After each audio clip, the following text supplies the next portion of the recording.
Hello everyone, this is Muhammad Alfan. Welcome to Just 2 Minutes Excel Tips. ഞാൻ ഇന്ന് കാണിക്കാൻ വേണ്ടി പോകുന്ന ടോപ്പിക് ഒരുപക്ഷെ ഈ വീഡിയോ കാണുന്ന ഒരു 30% ആൾക്കാർക്ക് അറിഞ്ഞിരിക്കാം. പക്ഷേ ബാക്കിയുള്ളവർക്ക് ഹെൽപ്ഫുൾ ആണെങ്കിൽ അത്രക്കും നല്ലതല്ലേ. അപ്പോൾ നമുക്ക് ആ ടോപ്പിക്കിലേക്ക് കിടക്കാം. നമ്മൾ ജോലി സംബന്ധമായ അല്ലെങ്കിൽ പേഴ്സണൽ കാര്യത്തിന് ഒരു ഡാറ്റാബേസ് പ്രിപ്പയർ ചെയ്യുമ്പോൾ ഒരു ലോങ് നമ്പേഴ്സ് ഇൻസേർട്ട് ചെയ്യേണ്ട ആവശ്യമുണ്ടാവും. ഒരു പക്ഷേ debit or credit card number 16 digit അല്ലെങ്കിൽ ഒരു പർട്ടിക്കുലർ പ്രോഡക്റ്റിൻ്റെ നമ്പേഴ്സ് ഏത് സീരീസ് ആയിക്കോട്ടെ. ഫോർ എക്സാമ്പിൾ ഞാൻ ഇവിടെ സീരീസ് ഇവിടെ ഇൻസേർട്ട് ചെയ്യുന്നു. ഞാൻ ലോങ് നമ്പേഴ്സ് ഇത്രയും ഇൻസേർട്ട് ചെയ്തു. എൻ്റർ ചെയ്യുന്നതുകൊണ്ട് തന്നെ ആ പർട്ടിക്കുലർ സീരീസ് വേറൊരു ഫോമാറ്റിലേക്ക് കൺവേർട്ട് ചെയ്യുന്നത് കാണാം, റൈറ്റ്? അത് എക്സൽ തന്നെ ഡീഫോൾട്ട് ആയിട്ട് ചേഞ്ച് ചെയ്യുന്നതാണ്. ഇനി ആ പർട്ടിക്കുലർ സെല്ലിൽ കേസർ പ്ലേസ് ചെയ്താലോ നമുക്ക് എക്സാക്ട് നമ്പേഴ്സ് ഈ ഫോമുല പോലെ റിഫ്ലക്ട് ആവുന്നത് കാണാം. പക്ഷേ എനിക്ക് ഈ സെല്ലിൽ തന്നെ അത് റിഫ്ലക്ട് ആണോ? അത് നമുക്ക് ക്വിക്കായിട്ട് രണ്ട് മെത്തേഡിൽ തന്നെ കൺവേർട്ട് ചെയ്യാൻ കാണിച്ചു തരാം. ഫോർ എക്സാമ്പിൾ ഈ ഒരു പർട്ടിക്കുലർ സെല്ലുണ്ട്, ജസ്റ്റ് ഡബിൾ ക്ലിക്ക് ചെയ്യാം. ഈ നമ്പർ സ്റ്റാർട്ട് ചെയ്യുന്ന മുന്നേ തന്നെ ജസ്റ്റ് കീപാഡിലുള്ള സിംഗിൾ കോഡ് ഇൻസേർട്ട് ചെയ്താൽ മതി. C and enter. പക്ഷേ ഇതിനൊരു പ്രോബ്ലം ഉണ്ട്.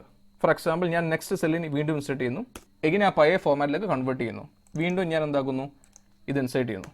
സോ ഇതൊരു മാനുവൽ വർക്കാണ്. സോ അത് ഒഴിവാക്കിയും കൊണ്ട് ഒരു പർട്ടിക്കുലർ ഏരിയ മാത്രം നമ്മൾ ഇൻസേർട്ട് ചെയ്യുമ്പോൾ ഉടനെ തന്നെ അത് റിഫ്ലക്ട് ആവുന്നത് എങ്ങനെയാണെന്ന് നോക്കാം. ഡിലീറ്റ് ചെയ്യുന്നു. ഫോർ എക്സാമ്പിൾ എനിക്ക് ജെ എന്ന കോളത്തിലാണ് എനിക്ക് ആ കംപ്ലീറ്റ് നമ്പേഴ്സ് ഇൻസേർട്ട് ചെയ്യുന്നത്, സെൽ ബൈ സെൽ. സോ ആ കോളം കംപ്ലീറ്റ് സെലക്ട് ചെയ്തു. ശേഷം ഗോ ടു ഹോം. ഈ നമ്പേഴ്സ് ഉള്ള സെക്ഷൻ്റെ മുകളിൽ കാണും ഡ്രോപ്പ് ഡൗൺ ഓപ്ഷൻ. അവിടെ ടെക്സ്റ്റ് എന്നുള്ളൊരു ഓപ്ഷൻ ഉണ്ടാവും.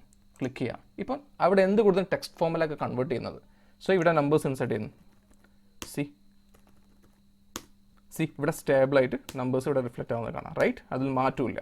പക്ഷെ ഒന്ന് ശ്രദ്ധിക്കേണ്ടത് ഇത് ടെക്സ്റ്റ് ഫോർമാറ്റാണ്, നമ്പേഴ്സ് ഫോർമാറ്റ് അല്ല. ഓക്കെ, സോ നമ്മൾ ലോങ് നമ്പേഴ്സ് വെച്ച് ഒരു പർട്ടിക്കുലർ ഡാറ്റാബേസ് ഒക്കെ പ്രിപ്പയർ ചെയ്യുമ്പോൾ ഈ ഒരു ഓപ്ഷനാണ് ഏറ്റവും ബെസ്റ്റ്. ഓക്കെ, സോ എല്ലാവർക്കും മനസ്സിലായി എന്ന് വിചാരിക്കുന്നു. എന്തായാലും all the best and thank you.